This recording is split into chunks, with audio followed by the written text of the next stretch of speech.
बीच बड़ी खबर भी सामने आ रही है। जीतन राम मांझी ने कहा था कि वो मौन प्रदर्शन करेंगे, लेकिन फिलहाल उनको इजाजत नहीं मिल रही है। हमारे सहयोगी रजनीश हमारे साथ जुड़े हुए। रजनीश, क्या कुछ कहते हुए जीतन राम मांझी नजर आ रहे हैं यहाँ पर? उनके इस स्टेटमेंट को लेकर हम देख रहे हैं लगातार सियासत हो रही थी, लेकिन अब उन्हें परमिशन भी नहीं दी जा रही है। दूरी पर ले जाए आप। देखिए, ये रिस्ट्रिक्टेड इलाका है और उमूमन यहाँ पे प्रदर्शन की इजाजत नहीं होती है। हमने अभी जीतन राम मांझी से बात की, उनका ये कहना है कि उन्हें सदन में तो नहीं ही बोलने दिया जा रहा है और साथ ही साथ अब यहाँ पर भी उन्हें रोका जा रहा है और प्रदर्शन करने नहीं दिया जा रहा है। तो एक बार हम तस्वीर दिखा दें यहाँ पे कि जीतन राम मांझी जो हैं वो यहाँ पे माला लेकर पहुंचे हैं, माल्यार्पण करने को लेकर बाबा साहब भीमराव अंबेडकर की प्रतिमा स्थल पर। लेकिन ये चूंकि हाई कोर्ट के ठीक सामने का इलाका है और प्रदर्शन की यहाँ पे मनाही है, एक मजिस्ट्रेट यहाँ पे लगाए गए और इसके अलावा तमाम जो फोर्स है उसकी यहाँ पे तैनाती कर दी गई है और भारी संख्या में फोर्स और उनके समर्थक भी यहाँ पे उपस्थित हैं और ऐसे में यहाँ पे प्रदर्शन करना मुश्किल है। और देखिए, ठीक सामने पटना हाई कोर्ट है और बगल में बाबा साहब की ये आदमकद प्रतिमा है। तो ये कह रहे हैं मांझी, जीतन राम मांझी और उनके समर्थक कि लोग जो हैं वो मुखर हों। यहाँ पे देखिए, अभी जो एनडीए के जो समर्थक हैं और एनडीए के जो घटक दल हैं उनकी उपस्थिति है और अभी यहाँ पे सम्राट चौधरी जो बीजेपी के हैं वो यहाँ पे पहुँचे हैं। इसके अलावा और भी जो घटक दल हैं वो भी यहाँ पे पहुंचे हैं। नेता प्रतिपक्ष जो हैं बीजेपी के जो नेता है विजय कुमार सिन्हा, वो यहाँ पे पहुंचे हैं। तो अब यहाँ पे बाहर में ही प्रदर्शन जो है वो किया जाएगा और इस तरह से यहाँ पे जो दलित का मुद्दा है इसको अब एनडीए जो है वो भुनाने में जुटी है और यहाँ पे जोरदार तरीके से बातों को रखा जा रहा है। तो कुल मिलाकर देखें कि विजय सिन्हा और साथ ही साथ ये सम्राट चौधरी उनकी उपस्थिति है। इसके अलावा जो दूसरे दल हैं उनके भी नेता अभी यहाँ पे पहुँचेंगे जो एनडीए में शामिल हैं और यहाँ पे जोरदार प्रदर्शन यहाँ पे किया जा रहा है। जीतन राम मांझी अपने विधायकों के साथ यहाँ पे उपस्थित हैं पहले से ही और यहाँ पे स्मारक जो है ताला बंद है, रिस्ट्रिक्टेड एरिया है, मजिस्ट्रेट की तैनाती है। और बिहार में पलटू कुमार आखिर का बा विचार, इस तरीके से हाथ में पट्टिका लिए हुए जीतन राम मांझी यानी हम के जो समर्थक हैं उनकी उपस्थिति है। और अब इस प्रदर्शन में अभी तक हम के जो सदस्य हैं उनकी उपस्थिति थी, अब बीजेपी यानी जो उनके घटक दल हैं एनडीए के वो भी यहाँ पे उपस्थित हुए हैं और थोड़ी देर में और भी जो दूसरे दल है, छोटे दल हैं, वो भी वहाँ पे उपस्थित होंगे। तो इस तरीके से कोशिश यहाँ पे है कि एक मैसेज जो है एकजुट होकर वो दिया जाए और बेशर्म कुमार इस्तीफा दो, ऐसी पट्टिका जो है हाथों पे लिखी हुई है और साथ ही साथ दलित उत्पीड़न समेत तमाम जो इस तरह की बातें हैं वो लिखे हुए हैं। यहाँ तक कि कांग्रेस को भी निशाना पे साधा गया है कि राहुल गांधी मौन तोड़े, दलित अपमान पर कुछ तो बोले। तो इस तरीके से यहाँ पे तमाम सारे जो उनके समर्थक हैं उनकी उपस्थिति। दूसरी ओर फोर्स जो है वो बड़ी संख्या में, मजिस्ट्रेट की तैनाती किसी भी स्थिति से निपटने के लिए। और इस बीच में जीतन राम मांझी और हम का प्रदर्शन दलित उत्पीड़न के नाम पर और साथ ही साथ अब दिल्ली भी मार्च करने का जीतन राम मांझी का प्लान है। हमारी जो बात हुई थी थोड़ी देर पहले, उन्होंने कहा कि वो राजघाट पे जाकर भी वहाँ प्रदर्शन करेंगे, चूंकि ये उनका नहीं बल्कि दलितों का अपमान है। और यहाँ पे अब स्थिति जो है प्रशासन और उनके समर्थक जो हैं वो सामने है। हालांकि मौन प्रदर्शन था और इसकी इजाज़त जो है वो नहीं मिली है और जीतन राम मांझी बाहर गेट के और साथ ही साथ बीजेपी के भी नेता हैं उनकी भी यहाँ पे उपस्थिति और प्रदर्शन को यहाँ पे तैयारी, लेकिन प्रशासन की ओर से मनाही। बिल्कुल सीधे रजनीश, अगर कहा जाए तो इस पूरे मामले को तूल देने की कोशिश की जा रही है। देखिए, आप चुनाव भी नजदीक है, एसएमसीए में नीतीश कुमार के एक बयान ने न सिर्फ बिहार में, बिहार से लेकर दिल्ली तक भूचाल ला दिया और यही वजह है कि अब रणनीति के तहत सीधे तौर पर दिल्ली का रुख किया जाएगा। देखिए, यहाँ आज प्रदर्शन है, इसके जरिए एक मैसेज देने की कोशिश की जा रही है। और देखिए, बीजेपी ने हाथों हाथ इस मुद्दे को लिया है। आपको याद होगा कि जिस तरीके से यहाँ पे मसला हुआ था, उसके बाद प्रधानमंत्री नरेंद्र मोदी ने किस तरीके से दूसरे राज्य से इस बात पर अपनी प्रतिक्रिया देते हुए मुख्यमंत्री नीतीश कुमार पर निशाना साधे थे। तो अब जीतन राम मांझी का ये मुद्दा नहीं बल्कि एनडीए ने इस मुद्दा को एक गंभीर मसला बताते हुए इसको अख्तियार किया है और इसे एक बड़ा मुद्दा बना रही है। तो अब जीतन राम मांझी कह रहे हैं कि वो दिल्ली जाएंगे, राजघाट पे वहाँ पे प्रदर्शन करेंगे, जाहिर तौर पे वहाँ भी बीजेपी के बड़े नेता उनके साथ होंगे और जिस तरीके से यहाँ पे उपस्थिति हुई है। और चूंकि देखिए ये जो मुद्दा है, चुनाव सामने है, 2024 का चुनाव बेहद महत्वपूर्ण है। बीजेपी और जो एनडीए है यहाँ पे सामाजिक जो समीकरण है उस हिसाब से अभी की स्थिति में बड़ी चुनौती है उनके सामने। लेकिन ऐसे मुद्दे अगर बैठे बिठाए अगर उनको मिलते हैं तो फिर इसको लेकर निश्चित तौर पे एनडीए जो है वो आगे बढ़ेगी और इसको भुनाने की कोशिश में कोई कोर कसर नहीं छोड़ेगी। और यही वजह है कि आज इस मुद्दे को जोरदार तरीके से जीतन राम मांझी ने उठाया है और एनडीए के जो घटक दल हैं उनका यहाँ पे समर्थन है और ये इसे राष्ट्रीय मुद्दा बनाने की जुगत में है। और यही वजह है कि राजघाट पर जाकर वहाँ पे अपनी बातों को पुरजोर तरीके से रखेंगे। जिस तरीके से हमारी बात हुई और जीतन राम मांझी ने इस पर पुष्टि करते हुए बताया कि वो दिल्ली जाएंगे और दिल्ली में राजघाट पे प्रदर्शन करेंगे इस मसले को लेकर। रजनीश, देखिए कहीं ना कहीं ये मुद्दा सीएम नीतीश कुमार की मुश्किलों को बढ़ाने वाला है, ये कहा जा सकता है। लेकिन दूसरी ओर अगर हम देखें तो जीतन राम मांझी ने जिस तरीके से इस पूरे मुद्दे को उठाया और या फिर ये कहे कि इस पूरे मुद्दे को भुनाने की कोशिश की जा रही है, क्या वाकई प्रेशर, दबाव सत्ता पक्ष पर पड़ता हुआ दिखाई दे रहा है? देखिए राजनीति जो है बड़ा सूझबूझ कर चला जाने वाला चाल है। जिस तरीके से शतरंज की बिसात बिछती है ठीक वैसे ही तो देखिए मुख्यमंत्री नीतीश कुमार मंजे हुए राजनीति के खिलाड़ी हैं, लेकिन पिछले दिनों जिस तरीके से 2-3 वाकया हुआ उससे कहीं ना कहीं एक तरीके से कहें कि नुकसान हुआ है। अगर जनमानस के जेहन में अगर एक छवि की बात हो इसको लेकर, लेकिन दूसरी ओर देखिए जिस गंभीरता के साथ इस बातों को रखा जाना चाहिए था, जीतन राम भी राजनीति के पुराने खिलाड़ी हैं, लेकिन दूरदर्शिता इसमें आज क्या कुछ बोले, क्या उसका प्रभाव कल पड़ेगा, इसका बड़ा महत्व होता है राजनीति में। जीतन राम मांझी ने इस मुद्दा को पकड़ा तो जरूर ठीक से, लेकिन जिस तरीके से सदन में ही वहाँ पे बाहर में प्रेस कॉन्फ्रेंस में कहा कि दीवाना पागल है या मंद बुद्धि या इस तरह की बातें, उनके खाने में कुछ दिया जा रहा है, ऐसी बात कह के अपनी बातों को, अपनी दावेदारी को वो खुद हल्का कर ले रहे हैं।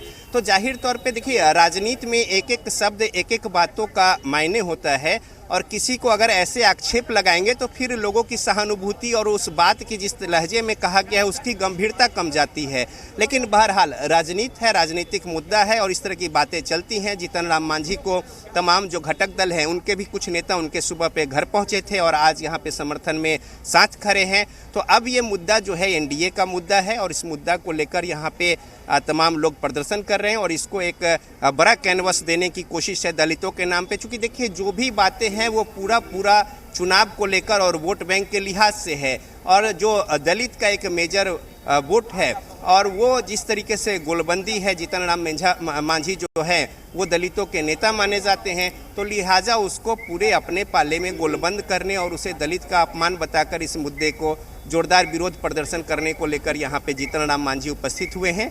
और यहाँ पे थोड़ी निगोशिएशन की कोशिश जरूर हुई थी प्रशासन की ओर से, लेकिन उन्हें अनुमति नहीं मिली और अब यहाँ पे वो तमाम जो अपने समर्थक हैं उनके साथ यहाँ पे उपस्थित है और कोशिश है एक संदेश देने की।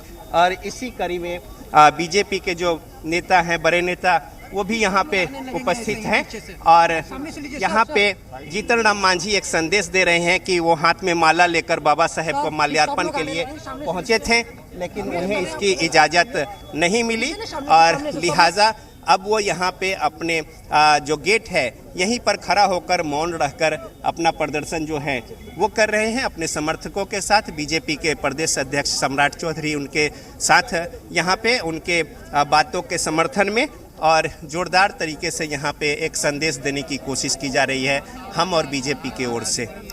रजनीश, बिल्कुल। और देखिए एनडीए के सभी जो दलों के नेता है वो यहाँ पर शामिल होंगे। फिलहाल कौन कौन देखे जा सकते हैं वहाँ पर जो लोग मौजूद हैं? अगर मुमकिन है तो बातचीत अगर हो पा रही है किसी से तो करने की कोशिश कीजिए। हालांकि मौन प्रदर्शन है तो ऐसे में मुमकिन नहीं होगा, लेकिन ये तस्वीरें बता रही हैं कि धीरे धीरे समर्थक यहाँ पर जुटते हुए नजर आ रहे हैं। देखिए मौन है यहाँ पे, लिहाजा ये तो नहीं बोलेंगे, लेकिन हम मजिस्ट्रेट से बात करा देते हैं। ये लाइव तस्वीर है और हमारे दर्शक जो हैं वो जानना चाहते हैं किस तरीके से आज यहाँ पे रिस्ट्रिक्टेड एरिया में मनाही है। ये शुरू से ही प्रतिबंधित क्षेत्र है, इसीलिए धरना प्रदर्शन यहाँ पर करना बिल्कुल वर्जित ही है किसी भी संगठन समूह को। तो आज पहले से यहाँ पे तैयारी थी प्रशासन की, यानी अंदर जाने की इजाज़त नहीं। भाई रूल ऑफ लॉ को मेंटेन कराने के लिए प्रशासन हमेशा सक्रिय रहता है, एक्टिव रहता है। तो लेकिन यहाँ पे काफ़ी फोर्स भी डिप्यूट है और यहाँ पे प्रदर्शन हो रहे हैं। प्रदर्शन हो नहीं रहे हैं, वो लोग आए हैं, कुछ देर में चले जाएंगे, संभावना ऐसी लगती है। कह रहे हैं कि जानबूझकर प्रदर्शन को रोकने ऐसा के कुछ लिए नहीं यहाँ पे ताला लगा दिया। ना, ताला हमारे हाथ में चाबी नहीं है। ये जो मेंटेन करता है ना माली, उसके पास चाबी रहती है, वही खोलता है, पानी उनी पटाता है। हमारे पास कोई चाबी नहीं है। तो आपका काम है कि यहाँ प्रदर्शन नहीं होने देना। हमारा काम है विधि व्यवस्था देखना, रूल ऑफ लॉ मेंटेन रहे, इसको देखना है।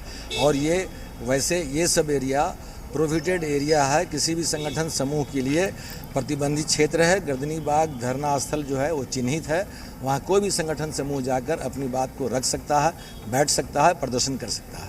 तो देखिए मजिस्ट्रेट है यहाँ पे, वो डिप्यूट किया हुआ है और इनके निगरानी में यहाँ पे विधि व्यवस्था मेंटेन करने की जवाबदेही जिम्मेदारी है। ताला यहाँ पे पहले से बंद है, अंदर जाने की इजाज़त नहीं है और स्पष्ट बताया गया है कि यहाँ पे किसी भी तरीके का प्रदर्शन जो है उसकी इजाज़त नहीं दी जाएगी। तो लिहाजा अब देखिए यहाँ पे विजय सिन्हा जो नेता प्रतिपक्ष हैं वो भी यहाँ पे पहुँचे हैं और साथ ही साथ सम्राट चौधरी बीजेपी के अध्यक्ष हैं प्रदेश के, और साथ ही साथ कुंतल कृष्णन हैं, हम के भी बड़ी संख्या में सदस्य हैं। इसके अलावा अगर देखें यहाँ पे तो साहेबगंज के विधायक राजू सिंह हैं, इसके अलावा स्थानीय जो विधायक है, जो हम के विधायक हैं, उनकी उपस्थिति है और बड़ी संख्या में जो पार्टी के कार्यकर्ता हैं, नेता हैं, वो यहाँ पे उपस्थित हैं। और इस बीच यहाँ पे मौन रहकर एक कोशिश की जा रही है प्रदर्शन की और साथ ही साथ अपने जो संकेत उन्हें देने हैं इस बात को लेकर जीतन राम मांझी यहाँ पे पहुँचे हैं और माला पहनाने की कोशिश जो है वो की जा रही है। और जीतन राम मांझी अंदर जाने की कोशिश में है और अंदर में यहाँ पे बंद है, तो बाहर से एक सांकेतिक तौर पे माला जो पहनाने की कोशिश वो की गई है और साथ ही साथ यहाँ पे तमाम जो सदस्य हैं और जीतन राम मांझी अब अंदर तो नहीं जा पाएंगे, लिहाजा चाहे वो बीजेपी के सदस्य हों या दूसरे तमाम लोग हों, वो यहाँ पे पहुँचे हैं। सम्राट जी किस तरीके से आज प्रदर्शन है यहाँ पे? सम्राट जी आगे जी बोलेंगे सर ना माला दीजिए, माला देने आज किस तरीके से माला देने आज आपको रोका गया, यहाँ पे रोका गया। अरे मौन पूरेंगे हम लोग, मौन पूरेंगे यहाँ से हटने के बाद मौन पूरेंगे सर। आगे किस तरीके से करना पड़ा, क्या करेंगे?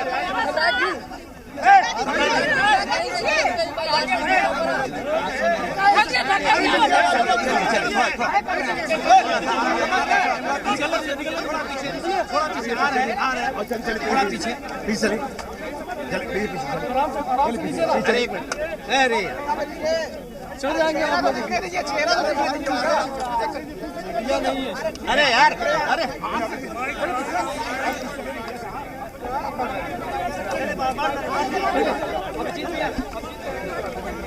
एक मिनट साथ रहना तो तार। बिल्कुल, तो रजनीश हमारे साथ जुड़े हुए हैं, साथ ही क्या कुछ स्थिति है फिलहाल ये हम आपको तस्वीरों के जरिए भी दिखा रहे हैं। ये लाइव तस्वीरें हैं पटना से, लेकिन बड़ी बात यह है कि क्या वाकई जीतन राम मांझी की चुप्पी एक बड़े सियासी भूचाल को लाने वाली है या फिर ये कहे कि कहीं ना कहीं सीएम नीतीश कुमार की मुश्किलें यहाँ पर बढ़ने वाली है।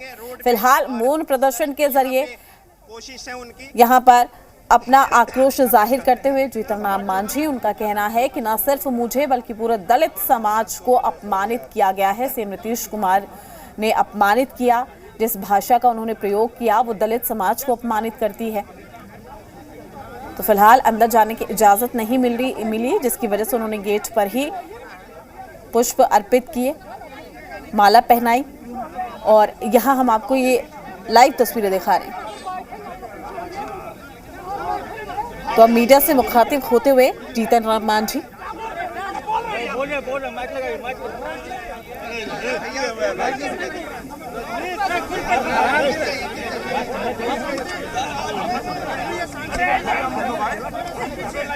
तो हाईकोर्ट के नजदीक अंबेडकर स्मारक पर ये मौन प्रदर्शन, प्रशासन ने नहीं दी प्रदर्शन की इजाजत। अपने मार कर देंगे बीए बाबू, छोड़ दो।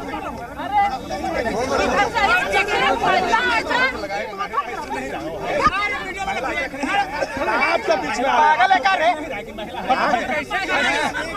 फिलहाल यहाँ पर जीतन राम मांझी मीडिया से मुखातिब होते हुए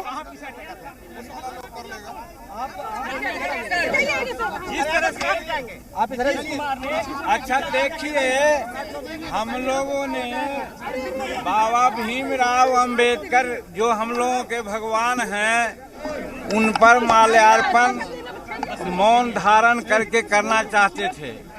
उनको बताना चाहते थे, ये हम लोगों के भगवान, आप अनुसूचित जाति, जनजाति और महिलाओं के लिए क्या क्या न किए हैं, क्या क्या न लिखे हैं, और संविधान भी बनाए हैं। संविधान में महिलाओं और अनुसूचित जाति को विशेष अधिकार देने का काम किया है। लेकिन वर्तमान में माननीय नीतीश कुमार जो बिहार के मुख्यमंत्री हैं, वो महिलाओं के बारे में कितना अपशब्द और शर्मनाक बातें कही विधानसभा में, वो आप लोग जानते हैं। और फिर दूसरी बात, हमारे ऐसे शेड्यूल कास्ट के नेता जो नीतीश कुमार से उम्र में भी बड़ा है, राजनीतिक जीवन भी उनसे लंबी है, और कह सकते हैं कि क्वालिफिकेशन उन्होंने 68-69 में प्राप्त किया और जीतन मांझी 66 में डिग्री ऑनर्स के साथ आया है। कहने का मतलब कि कम से कम विधानसभा में चुने हुए छोटे बड़े कोई भी हो, सभी माननीय सदस्य हुआ करते हैं। उनके प्रति आदर सूचक शब्द निकालना चाहिए।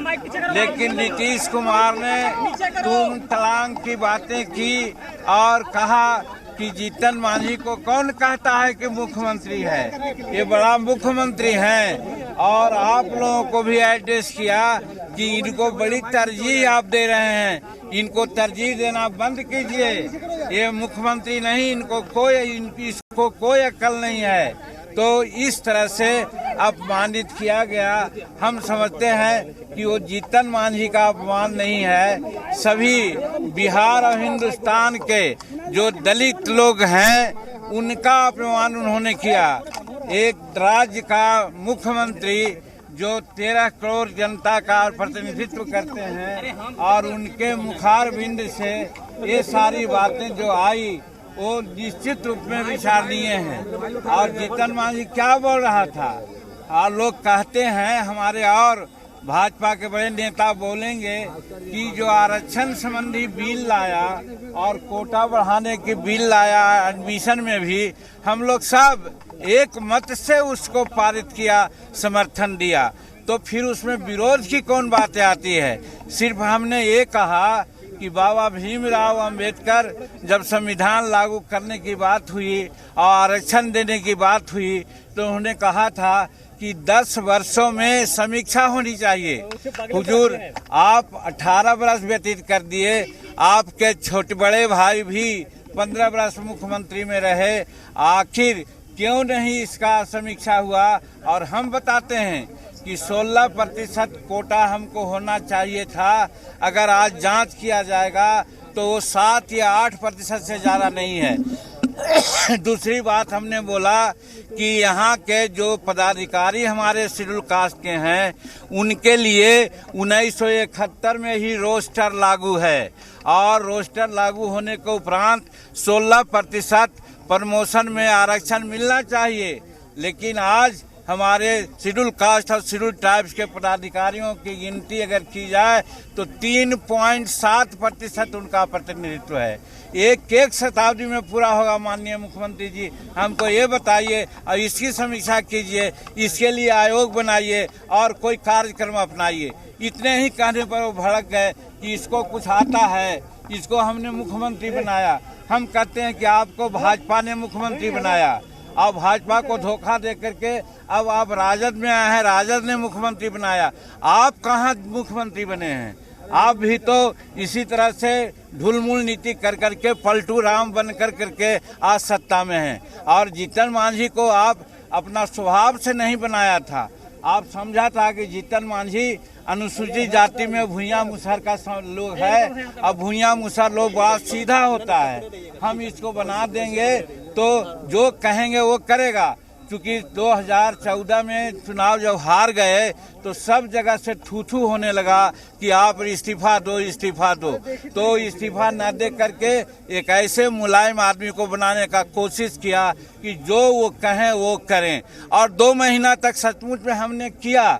बाद में आप ही लोगों ने कहा कि जीतन मांझी रबर स्टैंप है, जीतन मांझी रिमोट से चलता है। तब फिर हम अपना काम शुरू किया तो उनका पेट में दर्द होने लगा। बहुत सारी बातें किया है वो आपके सामने है। और आज बाबा भीमराव अंबेडकर के चरणों में अपना माला पहना करके और हम लोग रिकॉन्साइल करना चाहते थे कि बाबा हम लोग क्या करें, नीतीश कुमार को सद्बुद्धि दें।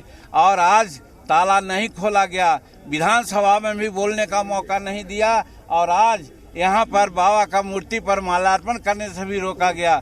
इतना जघन्य अपराध हम समझते हैं कि बिहार के दलित पिछड़ा वर्ग के लोग, महिला लोग नहीं बर्दाश्त करेंगे।